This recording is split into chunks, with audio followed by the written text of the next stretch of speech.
Sunda memandang Tuhan yang bisa dilihat gitu secara real gitu, yang dia berbeda dengan makhluk, karena ada makhluk, ada Tuhan, ada pencipta gitu. Itu gimana kan? Nah gini, kita terjebak dalam peristilahan kata-kata yang kemudian maknanya udah diganti. Dan ini saya tidak menyalahkan siapapun, ini mah obah usikna zaman. Zaman bergulir, pengetahuan silih berganti dan bercampur gitu ya. Kebahasaan juga demikian. Ada kata-kata yang kemudian masih dipakai tapi menggunakan makna-makna yang bukan asal maknanya yang semula gitu.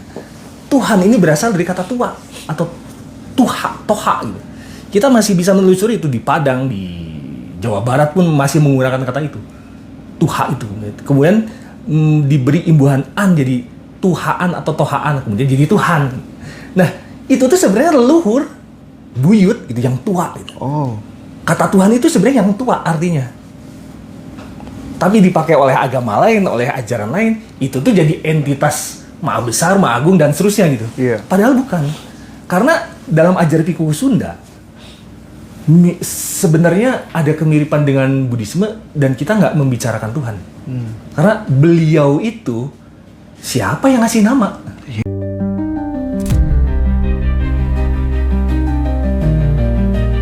Enlightenment seorang Nabi Muhammad ini kaitannya ternyata sama kemanusiaan gitu. Nah, perjalanan cerita itu sampai di dunia dewasanya itu udah masuk pelajaran filsafat, Indra. Spektrum ateis itu beda, dari mulai ateis yang paling santai sampai ateis yang paling radikal juga Iya, ada.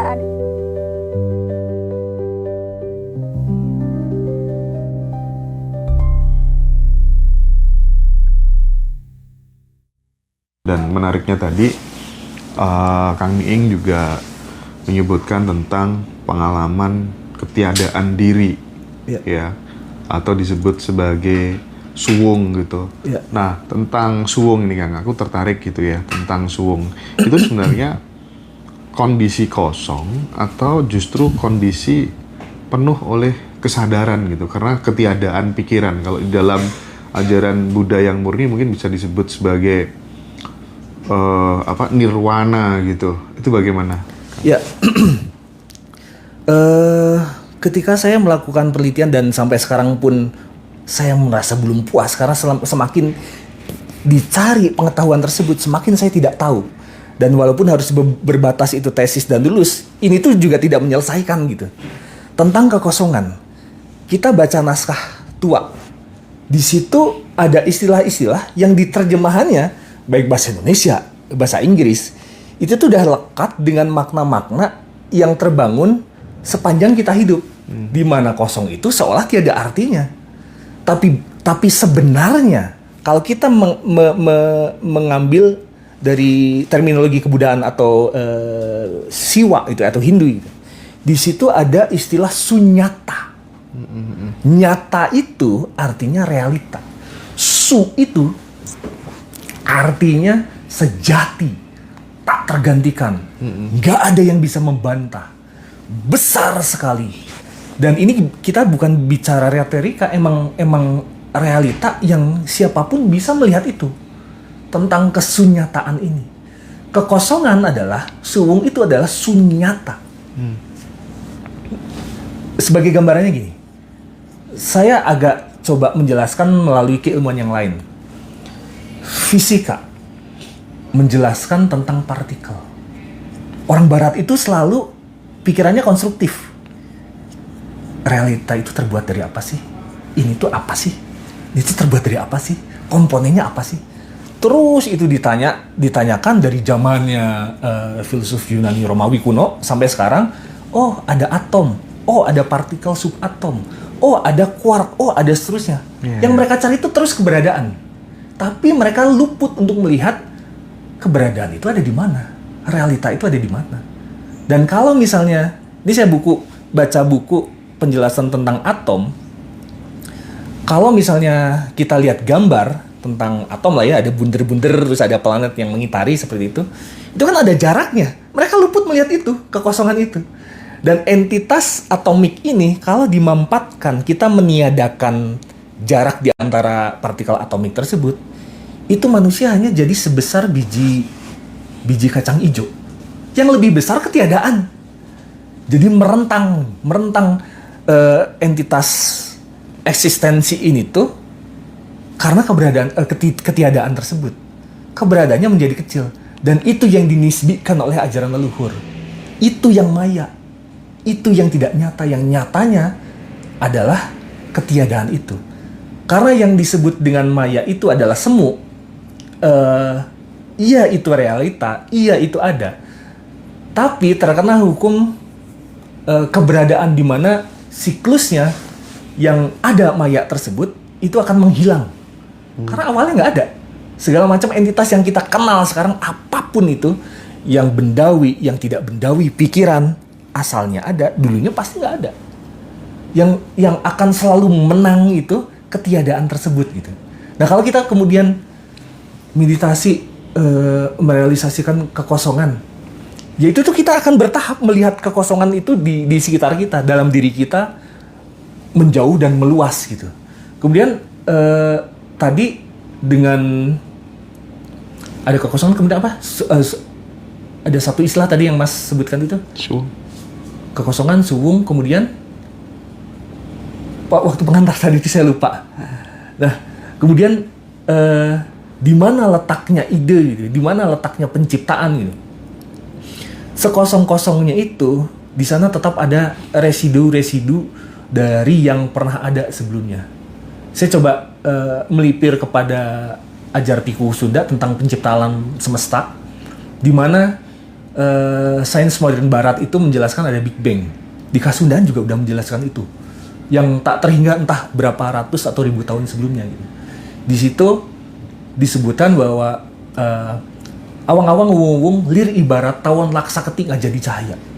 Jadi alam semesta dulunya awang-awang wung-wung, awang-awang ketiadaan yang suwung, yang maha besar. Lir ibarat tawon laksa ketik. Kemudian ada vibrasi kecil seperti dengungnya tawon. Dan saking banyaknya laksa ketik itu, beribu juta entah tak terhingga, itu kemudian memampat dan getaran ini kemudian meledak. Sebenarnya ada penjabaran yang lebih lanjut, tapi yang kita kenal sekarang, keberadaan ini itu mengelabuhi karena kita tidak melihat siklusnya. Kalau kita melihat siklusnya secara keseluruhan, itu tuh akan berulang. Ada, nggak ada. Nggak ada, ada. Gitu aja terus. Apapun bendanya, termasuk alam semesta ini. Dalam ajaran yang diusung oleh katakanlah Abrahami, kita mengenal kawargian itu menyebutnya sebagai akhir zaman. Betul, sekarang akhir zaman. Karena akhir menuju ketiadaan. Setelah ketiadaan akan ada apa? Surga, neraka, dan seterusnya. Enggak, kita akan masuk pada siklus baru. Ke dalam siklus yuga yang besar itu. Dan yuga ini kan ada siklus-siklus kecilnya. Ini asalnya nggak ada, jadi ada. Akan nggak ada lagi. Ini asalnya nggak ada. Oke. Ada dan nggak ada lagi. Semesta juga gitu. Dan itu kami pelajari bagaimana kita bernafas. Bernafas itu kan tarik, ada, nggak ada. Kalau hembusnya lama, kita akan nggak ada betulan, ini akan mati gitu. Tarik, ada, nggak ada gitu. Nah, terkait dengan latihan olah nafas setelah manekung tadi, kita kemudian mengenal katakanlah olah vibrasi gitu ya. Dalam Kasundaan itu olah nafas itu olah udara dulu, bayu dulu. Kemudian sabda itu adalah olah getarannya. Nah, di sini kita melihat bahwa alam semesta pun bernafas, dalam arti saya sebagai orang seni rupa itu melihat tinggalan-tinggalan jejak para leluhur itu kami baca dan kami bongkar. Di situ ada simbol angsa. Nah, itu ternyata ilmu pernafasan. Brahma itu wahananya angsa. Kenapa angsa? Karena angsa itu kan terbang, mengepak sayap, sayapnya terbuka, kemudian menutup lagi, buka lagi, nutup lagi.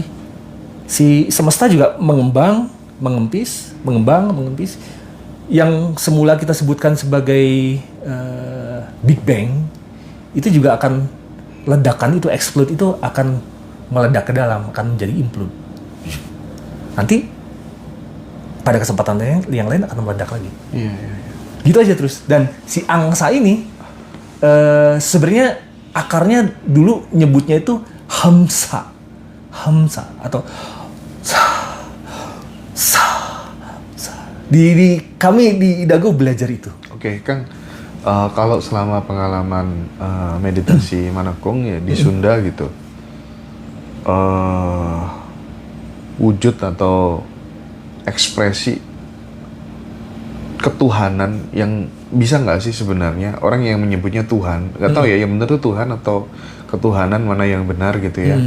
Tapi yang jelas gimana sih Sunda memandang Tuhan yang bisa dilihat gitu secara real gitu, yang dia berbeda dengan makhluk karena ada makhluk, ada Tuhan, ada pencipta gitu, itu gimana kan? Nah gini, kita terjebak dalam peristilahan kata-kata yang kemudian maknanya udah diganti.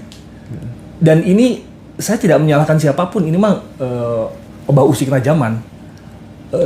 Zaman bergulir, pengetahuan silih berganti dan bercampur gitu ya, kebahasaan juga berdemikian. Ada kata-kata yang kemudian masih dipakai tapi menggunakan makna-makna yang bukan asal maknanya yang semula gitu. Tuhan ini berasal dari kata tua atau toha gitu. Kita masih bisa menelusuri itu di Padang, di Jawa Barat pun masih menggunakan kata itu. Tuha itu. Kemudian diberi imbuhan an jadi tuhaan atau tohaan, kemudian jadi Tuhan. Nah, itu tuh sebenarnya leluhur buyut gitu yang tua gitu. Oh. Kata Tuhan itu sebenarnya yang tua artinya. Tapi dipakai oleh agama lain, oleh ajaran lain, itu tuh jadi entitas maha besar, maha agung dan seterusnya gitu. Iya. Padahal bukan. Karena dalam ajaran Pikuku Sunda sebenarnya ada kemiripan dengan Buddhisme dan kita nggak membicarakan Tuhan. Karena beliau itu siapa yang ngasih nama? Iya ya. Siapa yang ngasih nama? Siapa kemudian yang mendefinisikan? Itu kan sama kayak misalnya teori evolusi itu oleh siapa? Darwin itu kan perang sini dan bersama para ilmuwan yang lain. Mereka datang ke Nusantara, naik turun gunung, keluar masuk hutan dan mengidentifikasi tumbuhan-tumbuhan, tanaman-tanaman, kemudian menamai, kemudian menuliskan ciri-cirinya. Iya. Artinya gini, yang mau saya katakan lagi nih. Ada satu kuasa yang menjatuhkan kekuasaannya kepada objek. Hingga akhirnya, lo gua namain. Lo gua definisikan. Apakah itu yang disebut dengan Tuhan yang kemudian dipuja gitu kan? Dengan berbagai namanya gitu. Ya sebenarnya mah nggak ada namanya yang entah siapa gitu. Makanya dalam ajaran Pikuku Sunda kita lebih menyebutnya dengan bukan sebutan nama tapi Sang Hyang gitu. Sang itu juga bukan merujuk pada satu nama, itu kayak nunjuk aja gitu. Tah eta gitu. Yang itu juga kan kita telusuri dalam bahasa Indonesia adalah kata hubung. Meja yang hitam, sofa yang empuk. Yangnya sendiri mana nggak ada. Dan itu ada di mana-mana, ada di antara. Kita kembali kepada suwung tadi, itu ada di mana-mana dan selalu menjadi perantara dan melingkupi segalanya. Segalanya ada dalam tersebut, segalanya mengandung itu. Itulah yang kalau misalnya kita pakai pinjam kata Tuhan, itulah Tuhan yang nggak bisa didefinisikan, yang ada di kahyangan, di satu tempat yang ini ya kahyangan juga gitu. Bukan kahyangan di atas seperti cerita dongeng-dongeng gitu, bukan itu. Nah kemudian ekspresinya bagaimana? Mengekspresikan spiritualitas ketuhanan, maaf pinjam gitu ya istilahnya. Ketuhanan adalah dengan menjadi dirinya sendiri. Disebutkan bahwa mula sarwa, stiwa, dan nikaya. Mula pada mulanya itu semua sama. Saya, Anda, semua berasal dari sumber yang sama. Terjadilah peristiwa, kemudian menjadi kaya, menjadi beragam. Nah, keberagaman ini jangan diseragamkan. Jangan kucing disuruh berenang jadi ikan, nggak akan jadi. Jangan ikan suruh naik pohon kayak monyet, nggak akan jadi. Gitu. Dan disitulah kita seharusnya ngaji diri, ngaji roso gitu. Apa yang kita rasakan gitu dalam menjalani hidup ini. kenapa ngebukbak kayak itu kadieu teh anjing aing sangsara hancur bebeakan kieu teu jadi nanaon, nggak ada kelapangan hati gitu. Coba ikuti bahwa sebenarnya kita itu bukan entitas, bukan makhluk yang menjalani, tapi diperjalankan, didorong itu. Ada satu drive untuk akhirnya kita mengejawantah dan hidup, dan kemudian membawa residu-residu dari penciptaan atau dari keberadaan sebelumnya, dari orang tua kita, dari makanan yang mereka konsumsi, dari leluhur kita, dari cerita-cerita kita. Entitas itu bukan hanya entitas fisikal ya, bukan materi, tapi entitas batiniahnya juga termaktub di sini. Baca itu melalui ngaji Rasul.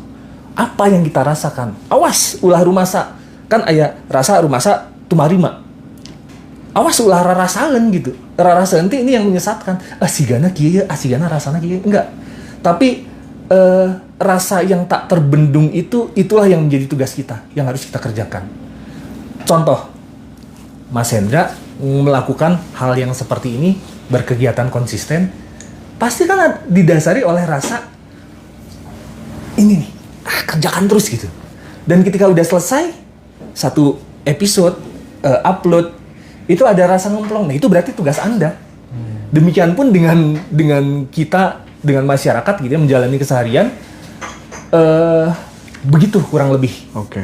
Nah, itulah ekspresi ketuhanannya gitu. Sebenarnya menjadi diri sendiri dan menuntaskan tugasnya, atau dalam kata lain, tuntaskan karmanya. Oke. Kang, tapi masalahnya ya, aku pengen kembali soal yang ide tadi ya. Gimana sih implementasi Kang Miing sendiri gitu untuk kemudian senantiasa dapat aliran ide yang tidak berkesudahan itu, dan bagaimana menerjemahkan ide itu menjadi sesuatu hal yang mungkin bisa dibilang kita jadi lebih produktif gitu. Artinya saya ingin menggali lebih jauh seberapa besar kemudian potensi orang ketika rutin konsisten melakukan meditasi dalam konteks Manekung Sunda ini itu bisa menjadi lebih produktif kalau misalnya dirimu jadi seorang petani, juga petani yang berbeda dari petani-petani yang lain, pedagang juga begitu, pejabat pun juga sama. Itu bagaimana, Kang? Saya tadi mengulang-ulang kata siklus ya. Itu tuh satu pattern gitu. Nah, kita ikutin pattern tersebut. Jadi si Manekung ini tuh jadikan, meditasi suwung ini jadikan bagian dari pattern keseharian kita. Jadi si kepala, badan ini jangan diisi terus oleh kegiatan, oleh pikiran-pikiran, oleh perasaan. Sempatkan berdiam diri. Sebenarnya alaminya kita udah melakukan. Alaminya siapapun gitu ya, tumbuhan, hewan, manusia udah melakukan. Meditasi terbaik itu tidur. Tapi ternyata tidak cukup.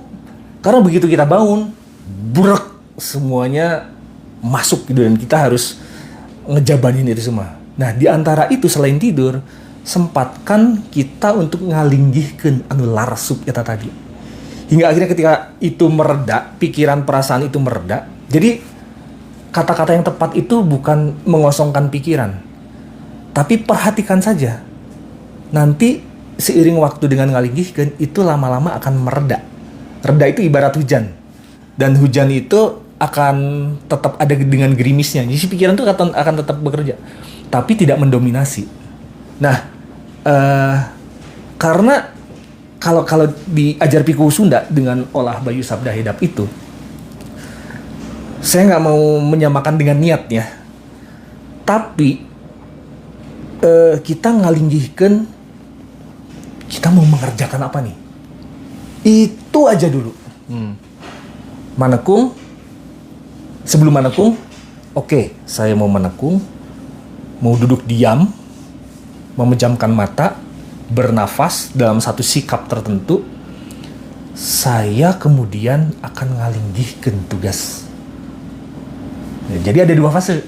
Satu manekung itu, yang kedua dengan ngalinggihkannya gitu, anu larsub. Yang kedua adalah ngalinggihkan pancen urang.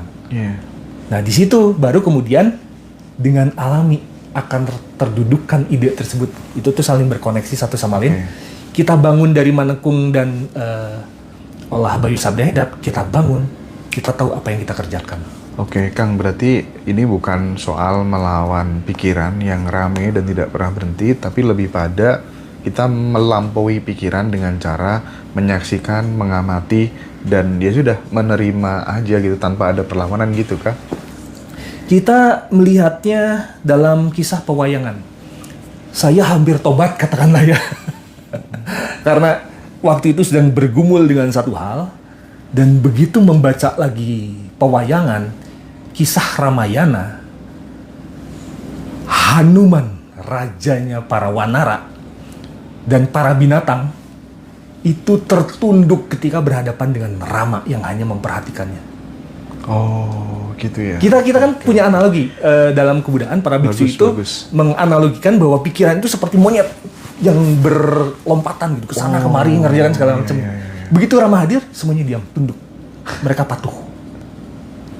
Nah, jadi leluhur kita itu menyimpan satu ajaran pada banyak hal. Pada candi, pada keris, pada batik, pada kisah pewayangan gitu. Dan sedalam mana kita bisa menggali tergantung juga kesiapan kita yang terkondisi gitu. Anak-anak bisa jadi nggak akan berarti apa-apa baca Ramayana. Tapi saya dalam kondisi itu, anjir, dan kita bisa membedah lebih jauh.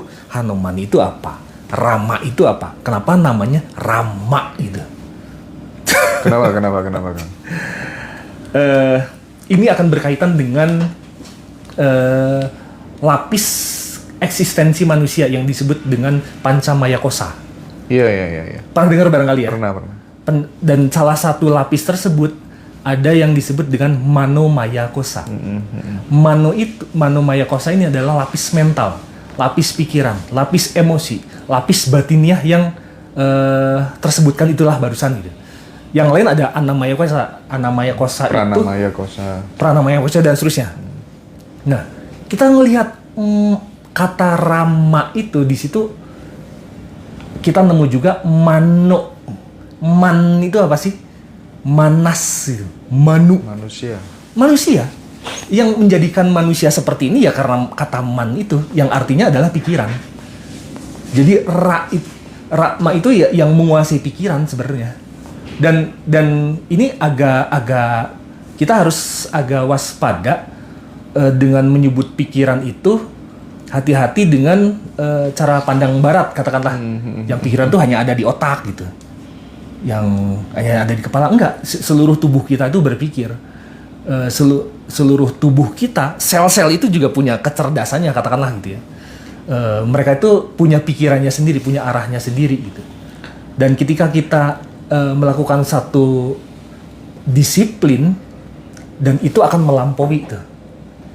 Gambarannya gini, sebagai contoh yang lain. Pernah melihat kesibukan di dapur di hotel? Orang sibuk motong-motong, masak segala macam gitu. Ada yang ngangkut bahan makanan gitu. Kepala chefnya dia akan diam saja dan melihat. Ketika ada terjadi kacauan, cukup dilihatin aja. Oh, ya salah. Kurang lebih seperti itu. Keren. Menjadi pemerhati yang baik tuh itu. Itu tuh analogi yang paling mudah diterima tuh. Ya, dan itulah kalau misalnya kita sebut kesadaran, itulah kesadaran. Jadi pemerhati, jadi penyaksi yang baik tanpa penilaian. Yes. Oke. Yes. Kalau kita menilai, itu udah ikutin bisikan pikiran tuh. Iya. Gini. Akhirnya kita akan artinya ketika setiap orang itu kan punya plus dan minusnya masing-masing. Setiap orang itu kan punya kebrengsekannya masing-masing, punya kelebihannya masing-masing. Di saat kemudian seseorang justru kemudian ingin melawan kebrengsekannya, justru akan ada perlawanan balik. Mending kita saksikan, kita amati, oh ya aku masih itu selalu terjadi. Gini deh, kita di sebuah negara sebagai suatu warga gitu ya, kemudian dipimpin oleh satu pemerintahan. Semakin pemerintahan memaksa, kita pasti akan melawan. Kita ada di satu rumah, ada kepala rumah tangga, seorang bapak. Semakin dia diktator, kita akan memberontak. Iya. Jadi itu mah udah hukum alam. Semakin kita melawan pikiran akan melawan balik dengan sedemikian kerasnya. Semakin kita membela kebenaran, semakin kejahatan itu akan merongrong kita. Nah, seringkali ini yang jadi masalah di peradaban kita, di antara manusia-manusia yang berkelompok-kelompok ini, mereka selalu ingin menjadi pembela kebenaran. Merasa pang bener lah gitu. Sebenarnya kalau saya lihat, mereka nggak melihat kenyataan yang sejati, bahwa sejatinya semakin lu baik, maka sih ini semakin eksis nih kejahatan ini. Semakin muncul lawannya gitu. Bukan ini terentaskan, enggak. Ini akan menduplikasi dengan berbagai bentuknya gitu. Jadi, dengan kita menjadi pemerhati yang baik, melihat realitas, kebenaran dan ketidakbenaran itu jadi satu keutuhan gitu. Dan kita akhirnya tidak terseret untuk ada di situ atau di sana, atau menjadi brengsek atau menjadi baik gitu. Itu menjadi kita lihatnya jadi Wih, keren sih. Aku sebenarnya pengen ngobrol lebih lama lagi sih, cuman habis ini ada Pak Guru juga ya. Wih. Ada Guru Gembul juga sih. Ini menarik, Kang. Jadi skill, itu menurutku skill sih. Skill. Butuh dilatih, jadi nggak gampang menjadi penyaksi pada saat kita marah, pada saat kita ke-trigger, pada saat kita menghadapi loopingan emosi yang terus-menerus. Iya, salah satu jalan terbaik adalah menyaksikan dan menyadari sih. Saya kasih petunjuk lagi. Segala entitas emosi yang kita alami itu adalah kerja hormon, kerja cairan-cairan dalam tubuh kita. Kelenjar-kelenjar ini bekerja karena terkondisi. Nah, kita bisa mengkondisikan satu pernafasan Iya. supaya itu tuh mereduksi untuk sekresi hormon tersebut gitu. Hingga akhirnya kemarahan itu tidak diekspresikan dalam satu tindakan yang akhirnya merugikan.